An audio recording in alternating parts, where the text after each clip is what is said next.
আচ্ছা, বাংলাদেশের ভবিষ্যতের জন্য যদি একটা নতুন ব্লুপ্রিন্ট বা নকশা হাজির করা হয় তাহলে কেমন হবে? সম্প্রতি ঠিক এমনই একটা প্রস্তাবনা কিন্তু সামনে এসেছে, যেখানে একটা দার্শনিক বইয়ের বড় বড় আইডিয়ার সাথে একটা একেবারে নক্কর অর্থনৈতিক পরিকল্পনাকে জুড়ে দেওয়া হয়েছে। তো চলুন একটু গভীরে গিয়ে দেখি এই উচ্চাবিলাসী পরিকল্পনাটা আসলে কি, আর এটা কিভাবে দেশকে বদলে দেওয়ার কথা বলছে। তো এই পুরো আলোচনার শুরুটা হচ্ছে একটা ধারণা থেকে। বলা হচ্ছে বাংলাদেশ এখন ঠিক এমন একটা মোড়ে এসে দাঁড়িয়েছে যেখান থেকে দেশের ভবিষ্যৎ কোন দিকে যাবে তা ঠিক করে ফেলার সময় এসেছে, মানে একটা সন্ধিক্ষণে। আর এই পরিকল্পনার গোড়াতেই দেখুন একটা বেশ শক্তিশালী কথা বলা আছে। এর মানেটা হল প্রত্যেকটা দেশের জীবনেই এমন একটা সময় আসে যখন সমস্যাগুলো এতটাই বড় হয়ে যায় যে সাধারণ সমাধান আর কোনো কাজে আসে না। তখন দরকার হয় সবকিছু নিয়ে একেবারে নতুন করে ভাবার, একটা মৌলিক পরিবর্তনের। প্রশ্ন হল, ঠিক কোন সমস্যাগুলোর কথা এখানে বলা হচ্ছে? দেখুন, এখানে কয়েকটা মূল চ্যালেঞ্জের কথা বলা হয়েছে, যেমন ব্যাপক দারিদ্র্য, সিস্টেমের মধ্যে থাকা দুর্নীতি, সামাজিক অবিচার আর ব্যাপক বৈষম্য। বলা হচ্ছে এগুলোই হলো সেই শেকড় গেড়ে বসা সমস্যা যা দেশের অগ্রযাত্রাকে বারবার থামিয়ে দিচ্ছে। আচ্ছা, সমস্যাগুলো তো না হয় চিহ্নিত করা গেল, কিন্তু এর সমাধানটা কি? বিশেষ করে এর পেছনের মূল দর্শনটা কি? চলুন এবার সেদিকেই যাওয়া যাক। এই সমাধানের একেবারে কেন্দ্রবিন্দুতে রয়েছে গুরু দেলোয়ার হোসেনের লেখা একটি বই, নাম দি আর্কিটেক্টস অফ টুমরো। দেখুন, এটাকে শুধু একটা সাধারণ বই হিসেবে দেখা হচ্ছে না, বরং বলা হচ্ছে এটা জাতীয় রূপান্তরের জন্য একটা পুরো কৌশলগত রোডম্যাপ বা পথনির্দেশিকা। আর এই পরিকল্পনার লক্ষ্যটা কিন্তু বেশ বড়। ভাবুন তো একবার, লক্ষ্যটা হলো বাংলাদেশকে একেবারে জাপান, ফিনল্যান্ড বা সিঙ্গাপুরের মতো দেশগুলোর কাতারে নিয়ে যাওয়া, স্থিতিশীলতা আর অগ্রগতির একটা মডেলে পরিণত করা। বেশ উচ্চাভিলাষী, তাই না? তো বড় বড় দর্শন বা আইডিয়ার কথা তো শোনা গেল, কিন্তু প্রশ্ন হলো বাস্তবে এগুলো হবে কিভাবে? টাকা পয়সার ব্যাপারটা কি হবে? ঠিক এখানেই আসছে DAFA 18। এটাই হলো সেই অর্থনৈতিক প্ল্যান যা এই বড় স্বপ্নটাকে বাস্তবে রূপ দেওয়ার জন্য ডিজাইন করা হয়েছে। এই যে দেখুন, এটাই হলো DAFA 18। সহজ কথায় আর্কিটেক্টস অফ টুমরো যদি হয় আইডিয়া, তাহলে DAFA 18 হলো সেই আইডিয়াকে চালিয়ে নেওয়ার ইঞ্জিন।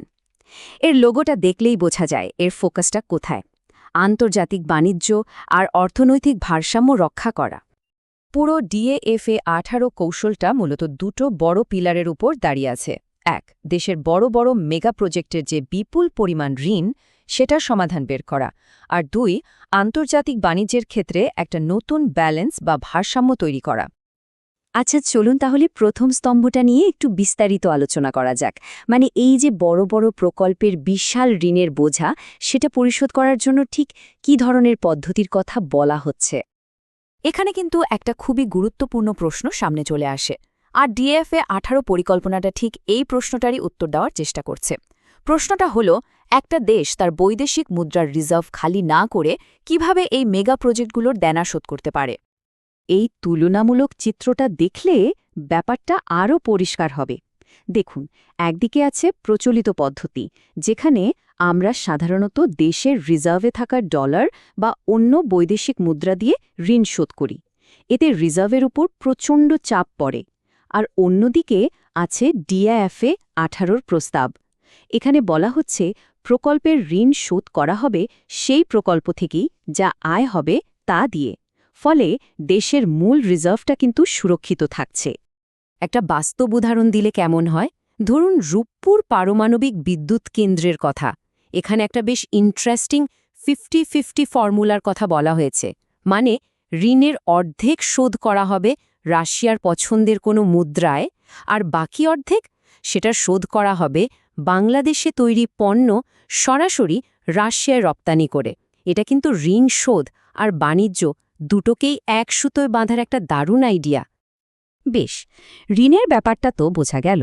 এবার চলুন পরিকল্পনার দ্বিতীয় স্তম্ভের দিকে নজর দিই, অর্থাৎ আন্তর্জাতিক বাণিজ্যে একটা কৌশলগত পরিবর্তন আনার যে প্রস্তাব সেটা আসলে কি? এখানে মূলত একটা দ্বিমুখী আমদানি কৌশলের কথা বলা হচ্ছে। প্রথম ধাপটা হলো দেশের খাদ্য নিরাপত্তা নিশ্চিত করা, আর এর জন্য আমেরিকার হার্টল্যান্ড বা মধ্যভাগ থেকে কৃষি পণ্য আমদানি করার কথা বলা হয়েছে।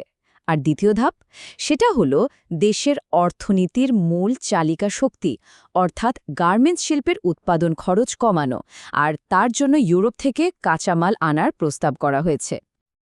আর এই পরিকল্পনাটা কিন্তু বেশ সুনির্দিষ্ট। যেমন বলা হচ্ছে, আমেরিকার মধ্য পশ্চিমাঞ্চলের আয়োয়া বা নেব্রাস্কার মতো রাজ্যগুলো থেকে ভুট্টা, সয়াবিন, গমের মতো জিনিসপত্র আমদানি করা হবে। এর মূল লক্ষ্য দুটো: দেশের মানুষের জন্য খাদ্য নিরাপত্তা নিশ্চিত করা আর পশুখাদ্যের যোগান ঠিক রাখা। এবার আসি বাণিজ্য কৌশলের দ্বিতীয় অংশে, যেটা মূলত ইউরোপ কেন্দ্রিক। প্রস্তাবটা হল, ইউরোপ থেকে তুলাসহ অন্যান্য জরুরি কাঁচামাল সমুদ্রপথে নিয়ে আসা হবে। এর সরাসরি প্রভাব পড়বে দেশের সবচেয়ে বড় শিল্প খাত, তৈরি পোশাক বা গার্মেন্টস শিল্পের ওপর, কারণ এতে তাদের উৎপাদন খরচ অনেকটাই কমে আসবে বলে ধারণা করা হচ্ছে। তো এতক্ষণ ধরে আমরা অনেক কিছু দেখলাম। চলুন সবশেষে পুরো বিষয়টাকে এক জায়গায় এনে এর মূল তাৎপর্যটা বোঝার চেষ্টা করি। তাহলে সংক্ষেপে পুরো ব্যাপারটা কি দাঁড়ালো? একদিকে আছে একটা বড় দার্শনিক ভিশন বা রূপকল্প, আর অন্যদিকে আছে ঋণ, বাণিজ্য আর জাতীয় সমৃদ্ধি নিয়ে একেবারে হাতে নাতে করার মতো একটা অর্থনৈতিক পরিকল্পনা। দুটোকে এমনভাবে মেলানো হয়েছে যাতে একটা আরেকটাকে শক্তিশালী করে। এটা যে জাতীয় পরিবর্তনের জন্য একটা খুবই সাহসী আর বিস্তারিত একটা রূপকল্প, তাতে কোনো সন্দেহ নেই। কিন্তু দিনের শেষে একটা বড় প্রশ্ন কিন্তু থেকেই যায়। শুধু কাগজে কলমে থাকা একটা নিখুঁত কৌশলগত ব্লুপ্রিন্ট কি সত্যিই একটা গোটা জাতিকে নতুন করে গড়ে তোলার জন্য যথেষ্ট? ভাবনার বিষয়, তাই না?